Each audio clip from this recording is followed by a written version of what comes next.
अब दूसरे फेज की बात करते हैं। I know you also come from a real estate background family, तो मैं जानना चाहता था कि आपका फादर का रियल एस्टेट का क्या एक्सपीरियंस है, कब उन्होंने शुरू किया और वो अभी क्या करते हैं।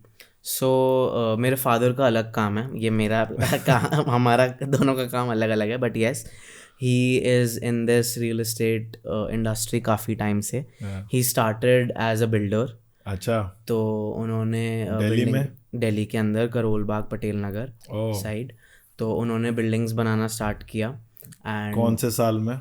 सो ही स्टार्टेड अराउंड 1980-85 के ओह, आसपास. अच्छा, तो लॉन्ग बैक। हाँ जी, तब से वो कर रहे हैं. तो एटलीस्ट उन्होंने अप्रोक्सीमेटली 30-40 प्लस बिल्डिंग्स बनाई होंगी. Excellent. And more of commercial projects only. अच्छा। ठीक है, वेरी फ्यू रेजिडेंशियल. बट उनका जो एक्सपर्टीज़ था हमेशा से कमर्शियल प्लॉट प्रॉपर्टीज़ के अंदर ही था. हाँ, करोल बाग वैसे भी पूरा कमर्शियल एरिया ही कमर्शियल बन ही गया है, अब तो। हाँ. थोड़ा बहुत पटेल नगर में उन्होंने रेजिडेंशियल भी करा हुआ है, बट ओके। 90-95% कमर्शियल काम ही करा था. Okay. And then in 1990s, 92 और 95 एग्जैक्ट ईयर मेरे को नहीं पता. सो ही शिफ्टेड, जब वो बिल्डिंग्स बना रहे थे तो बनाते बनाते करोल बाग, क्योंकि होटल इंडस्ट्री चली थी, तो ही अच्छा। Started, he made a hotel as well, क्योंकि ओह, बिल्डर थे ही. तो एक होटल बना लिया था. एंड फिर उसके बाद होटल इंडस्ट्री के अंदर आ गए. अच्छा। एंड आई थिंक वो काफ़ी सक्सेसफुली हॉस्पिटैलिटी इंडस्ट्री में है। You guys have more than 3-4 hotels now in Karol Bagh. हाँ जी, हाँ जी, हाँ जी. सो आपका मन नहीं किया कि यार वो पापा का सेट बिजनेस है और रियल एस्टेट है, उस साइड जाने का मन नहीं किया? नहीं, सच बताओ तो कभी भी नहीं किया. क्योंकि मेरे को बचपन से ही मेरा डिसाइडेड था कि मेरे को तो कुछ ये तो नहीं करना, कुछ वो करना है जो भी करना है. सो ये तो मेरा बचपन से ही डिसाइडेड था. एंड दूसरा, मैंने ऐसा नहीं है मैंने कोशिश नहीं करी थी. अच्छा। क्योंकि when you come from a family business, तो आपकी फैमिली ज़रूर चाहती है कि आप उसको ज्वाइन करो, हम्म। कि वो आगे ग्रो करे, आगे बढ़े. तो मैंने ट्राई ज़रूर करा था. बट उसके अंदर होता क्या है ना, जब आप फादर के साथ काम करते हो ना, तो फिर फादर की ज़्यादा चलती है.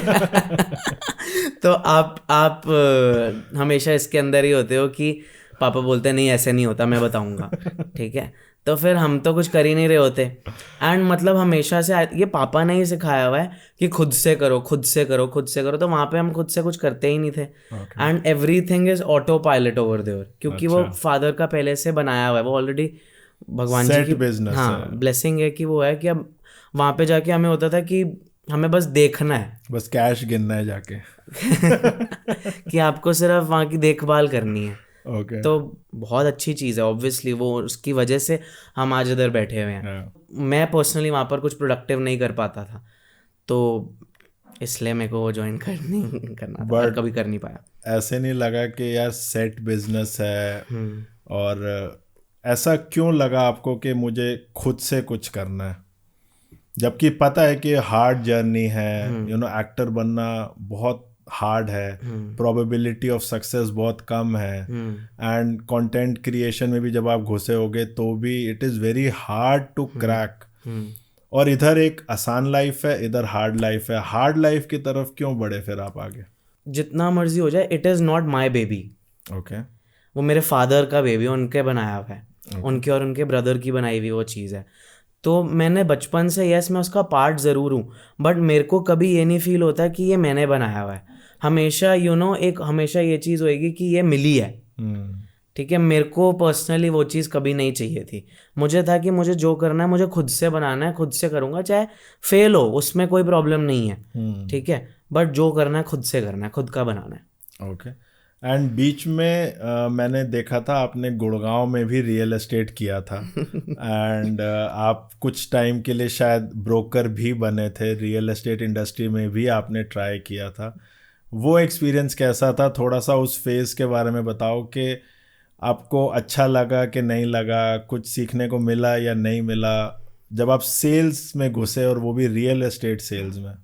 सो बेसिकली एस्पेक्ट क्या था, क्योंकि फादर ने जब होटल्स बहुत ज़्यादा बना लिए, ठीक है, तो वो कंस्ट्रक्शन का काम उन्होंने थोड़ा सा कम कर दिया, ओके, ठीक है, and he wanted me to learn the real estate side as well. But वो खुद ठीक भी है। सिखा सकते थे आपको तो? हाँ, बट खुद की सिखाई हुई चीज़ इतनी उनको लगता है कि वो नहीं होती ना, कब तुम किसी और के अंडर जाके काम करोगे, ठीक है, वो चीज़ ज़्यादा वो होएगी। यहाँ पे तो तुम हमेशा यही सोचते रहोगे ना कि तुम मालिक हो, ओके, ठीक है, तो तुम वो हमेशा से जाते किसी और के अंडर जाके आप काम करो, वहाँ काम सीखो, और ग्राउंड लेवल से सीखो। ग्राउंड लेवल से सब कुछ करो। एक ये रीज़न था वो ज्वाइन करने का।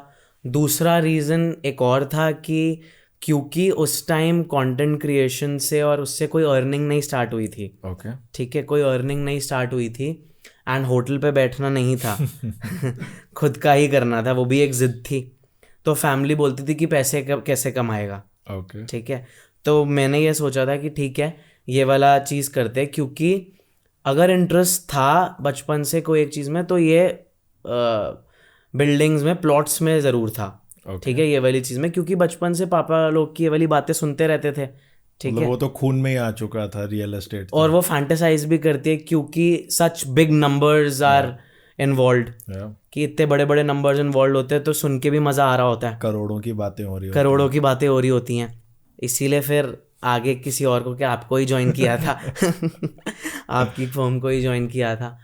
तो एक्सपीरियंस ऐसा था कि सेल्स कभी करी ही नहीं थी सबसे पहले तो वो एक सीखी, एंड वो बहुत बड़ी लर्निंग थी कि कैसे आप एक चीज़ को सेल करते हो, कि कितना आपको फॉलो अप करना पड़ता है, आपको कितनी रिजेक्शंस फील करनी पड़ती हैं, मतलब every day is a no, I would say 100 no के बाद एक यस मिलता है। एब्सोल्युटली, कि वो नो सुनना कभी सुना ही नहीं ना, नो सुनने की तो आदत ही नहीं होती, तो वो ईगो टूटता है, मतलब सेल्स इंडस्ट्री से सबसे ज़्यादा जो ईगो टूटता है, तो वो बहुत सारी एक अच्छी लर्निंग थी।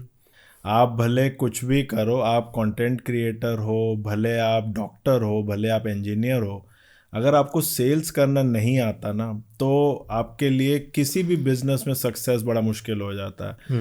आई कैन बी 100% श्योर कि आपको सेल्स जब आपने सीखी होगी तो आपकी कंटेंट जर्नी में भी आपको बहुत हेल्प मिली होगी। एब्सोल्युटली, मतलब वो 1 year was a blessing for me, तो वहाँ पर तो बहुत सारी चीज़ें सीखी मैंने। सो आपका मेन मोटिव ये था कि मेरे को करना तो कंटेंट क्रिएशन ही है, मेरे को जाना मतलब एक्टिंग वाली साइड पे ही है, बट साइड बाय साइड कुछ पैसे चाहिए फॉर मंथली इनकम टाइप, वो आपका पर्पस था फिर?